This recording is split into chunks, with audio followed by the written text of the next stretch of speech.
สบายดีบรรยากาศยามเช้าเด้อพ่อแม่พี่น้องตอนนี้เช้าตีบ่าวไทยบ้านนอกอยู่ที่ครัวเซโปนเนาะหรือว่าครัวเซบังเฮียงพี่น้องเมืองเซโปนเนาะนี่จะพาพี่น้องมาเบิ่งเนาะตอนนี้พี่น้องเขาเจ้ากำลังเตรียมจัดงานบุญสงกรานต์เนาะอยู่กลางแม่น้ำเซบังเฮียงเลยพี่น้องเนาะสำหรับผู้ใดอยากมาเล่นมาเที่ยวก็มาเด้อพี่น้องเนาะอยู่ที่เมืองเซโปนเนาะอันนี้เซบังเฮียง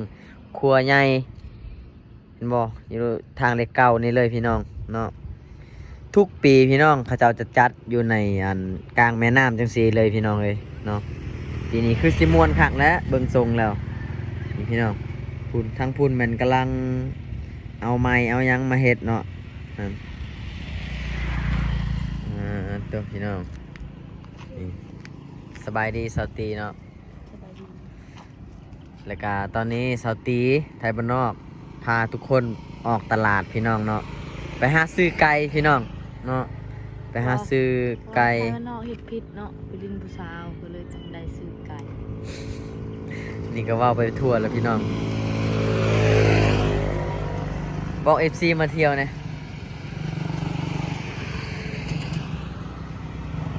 มาเที่ยวบุญสงกรานต์ตอนนี้ชาวตีกำลังอยู่ใน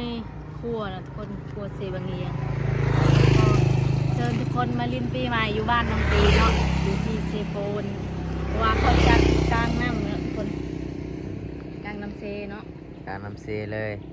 อากาศร้อนเนาะเหมาะกับการลินกลางน้ำเลยพี่น้องไม่ออกไปตลาดเนาะตลาดเซโปนเนาะจางเฮือนกับไกลเติบอยู่เลยพี่น้องประมาณ18 ลักประมาณนั้นแหละ20 กุหลักออกไปซื้อไก่สีเฮ็ดประเพณีบ่แม่นสิจำพี่เฮือนพี่ซ่านเนาะพี่น้องเนาะก็เลยออกมาซื้อไก่เนาะมื้อนี้เซาตีเพิ่นอยากได้เสื้อเนาะไปซื้อเสื้อแล้วก็ไทยบ้านนอกสิมาเปลี่ยนทรงผมเนาะตอนนี้เนาะพี่น้องเฮ็ดหลอกจับกล้องให้หน่อยอันนี้คือทรงผมเนาะแต่ว่ามื้อนี้เฮาสิมาเปลี่ยนให้มันสั้นๆเนาะเป็นยังหน้าเป็นยังคือดำเสียให้มาเปลี่ยนทรงผมแบบหน้าผมเนี่ยมันสั้นกว่าให้มันรอกว่าเก่านะพี่น้องมาเด้อพี่น้องเด้อมาเที่ยวปีใหม่เด้อบุญสงกรานต์เด้อปีนี้เด้อม่วนคักวันนี้มันอาจจะตลาดเหมือนกันพี่น้อง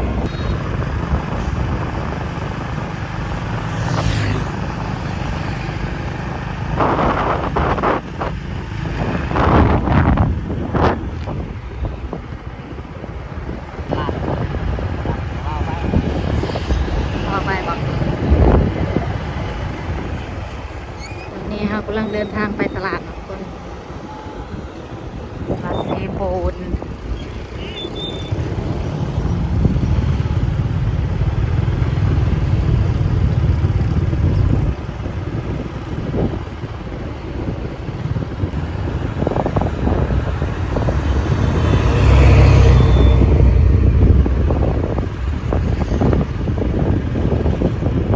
สิเลาะเบิ่งไก่เนาะ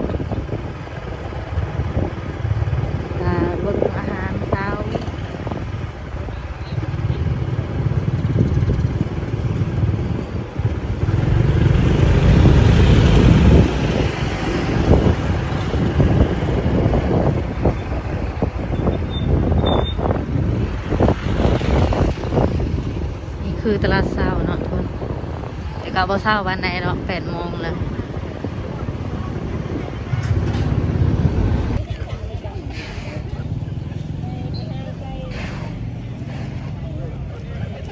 ดูเท่าไรนี่อะไรเป็นโลตัวน้ำชาจะได้ตัวนึงคนนั้นโลละใช่ช่องโลนึงกับ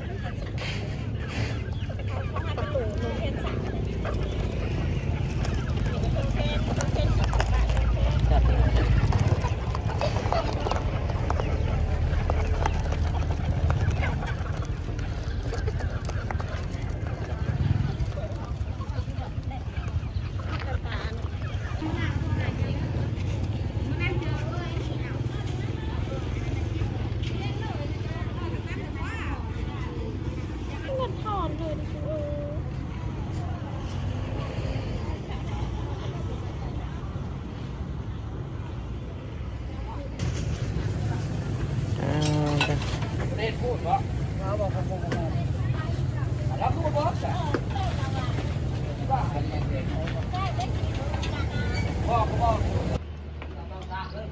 เด้อพี่น้องกินข้าวนำกันเนาะนี่ก็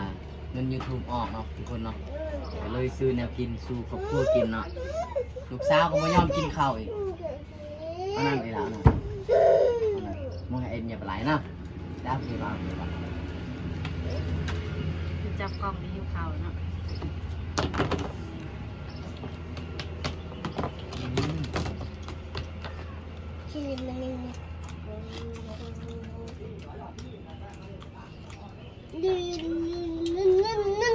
เอาเด้อ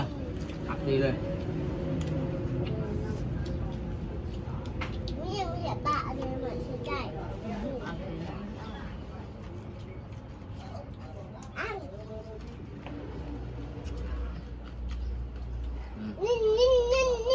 ปลาครับ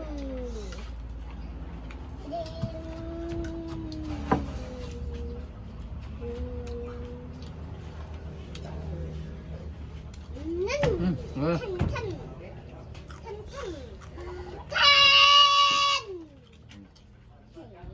นอก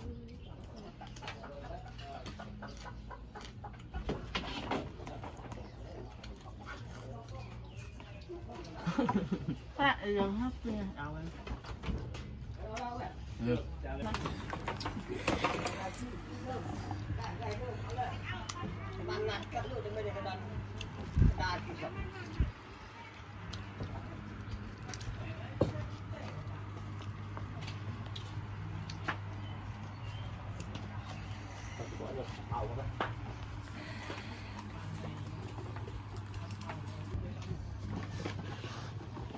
มาเด้อพี่น้องกินข้าวเด้อ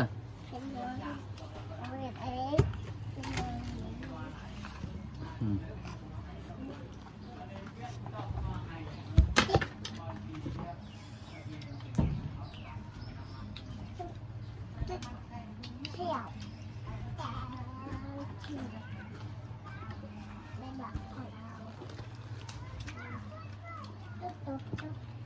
เอากันหน่อยจ้ะอืม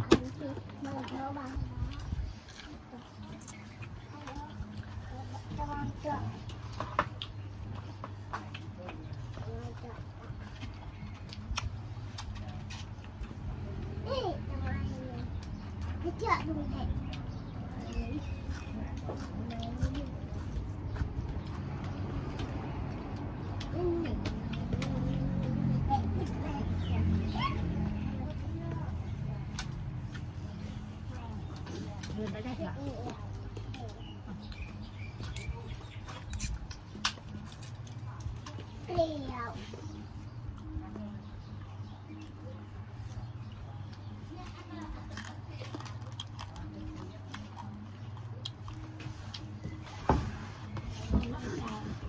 อืมให้เบิ่งเด็ดน้ำตาลจุดเหมือนจนเจาะแล้วก็น่าลอง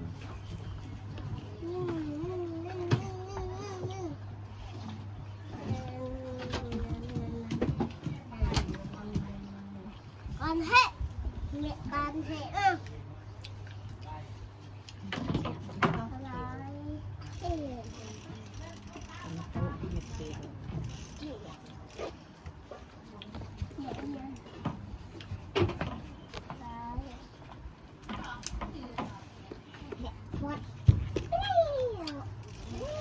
ทุกคนนี่แหละเนาะเงิน YouTube ออกมาบ้านกันได้ซื้อเขาวน้ำแน่พี่น้องเอ้ยซื้อเขาวซื้อ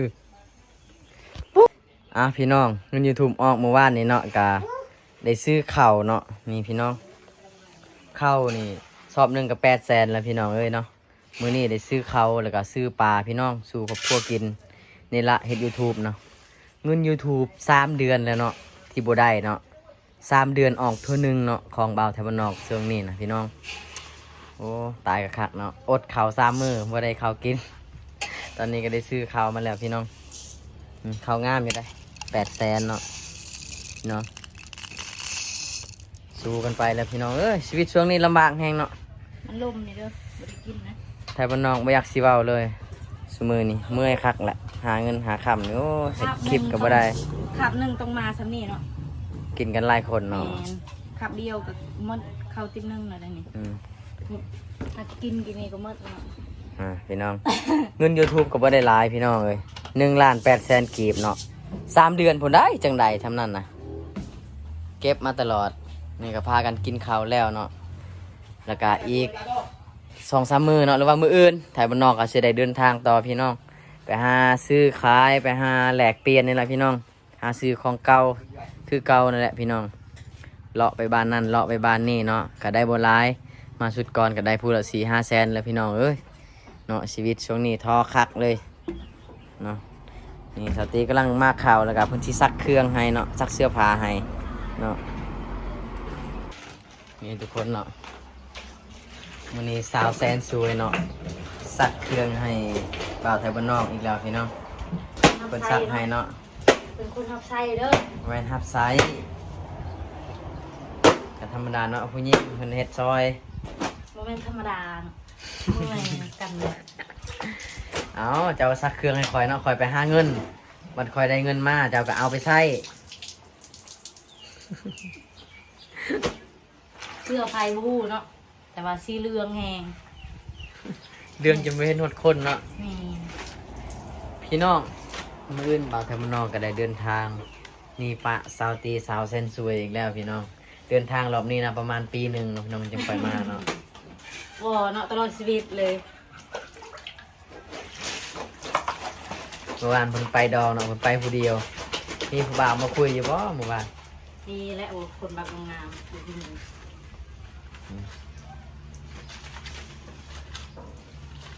คอยเดินทางอีกเด้อมื้ออื่นนะ บอก ตรงนี้จะเป็นห่างจากเจ้าอีกแล้วเนาะ ชาวตีกับสิไปเฮ็ดเวียกกันเด้อ จะไปเฮ็ดเวียกอยู่ไส เฮ็ดเวียกอยู่ทางไกล ทางไกลไกลเฮือนนี่วะ โหไกลชีวิต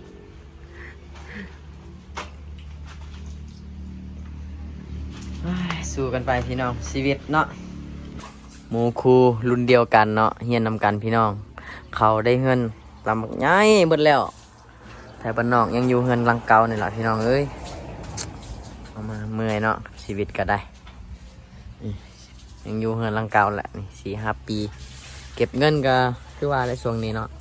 ได้เงินมากอะซื้อแนวกินแนวอยากมันก็เบิดไปพี่น้อง